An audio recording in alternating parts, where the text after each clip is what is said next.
విజయవాడలో ఏప్రిల్ 13వ తారీఖున రాష్ట్ర ముఖ్యమంత్రి వైఎస్ జగన్మోహన్ రెడ్డి పైన జరిగిన దాడిని తీవ్రంగా ఖండిస్తూ ఇలాంటి హింసాత్మక చర్యలకు పాల్పడిన దుండగులను కఠినంగా శిక్షించాలని క్రిస్టియన్ హక్కుల పోరాట నాయకుడు రెవరెంట్ జైకాంత్ కోరారు. కర్నూలు జిల్లా కోడుమూరు నియోజకవర్గ పరిధిలో సంతోష్ నగర్ లో ఉన్న రెవరెంట్ జైకాంత్ నివాసంలో Christian cell AP state joint secretary reverend A Prabhudas, Nandikotkur zonal secretary Danamayya, Samuel సంఘ కాపరులు ఏర్పాటు చేసిన విలేకరుల సమావేశంలో క్రైస్తవ హక్కుల పోరాట నాయకుడు రెవరెంట్ జైకాంత్ మాట్లాడుతూ రాష్ట్రంలో వైఎస్ జగన్మోహన్ రెడ్డికి ఉన్న ప్రజాదరణ చూసి ఓర్వలేక కొంతమంది హింసాత్మక సంఘటనలకు పాల్పడుతున్నారని తెలిపారు.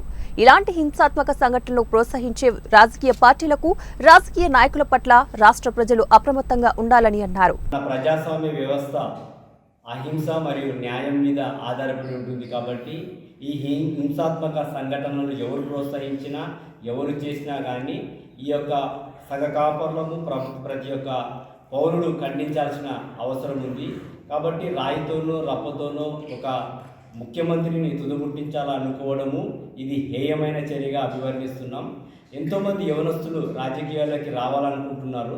రాజకీయాలకు రావాలనుకున్నప్పుడు ఇలాంటి హింసాత్మకమైన సంఘటనలు ప్రోత్సహించడం వలన ఎంతోమంది జ్ఞానవంతులు, ఆలోచనకర్తలు రాజకీయాలకు దూరం కావడం జరుగుతుంది. కాబట్టి ప్రతి పౌరుడు, ప్రతి ఒక్క ప్రజలు ఇలాంటి హేయమైన చర్యను, ఇలాంటి దుశ్చర్యకరమైనటువంటి చర్యలను ప్రతి పౌరుడు ఖండించాలని మనస్ఫూర్తిగా కోరుకుంటూ ముగిస్తున్నాను.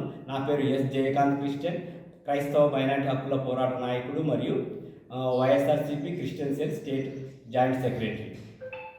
గౌరవనీయులు ఆంధ్ర రాష్ట్ర ముఖ్యమంత్రి వైఎస్ జగన్మోహన్ రెడ్డి గారు బస్సు యాత్రలో ఆయన ప్రచారం చేస్తున్న సమయంలో విజయవాడలో 13వ తారీఖు ఆయన మీద దాడి చేయడం జరిగింది. ఈ యొక్క ప్రజాస్వామ్యంలో ఇలాంటి దాడులు చేయడం అనేది హేయమైన చర్య. ఏదైనా ఉంటే రాజకీయంగా ఎదుర్కోవాలి, కానీ ఇలాంటి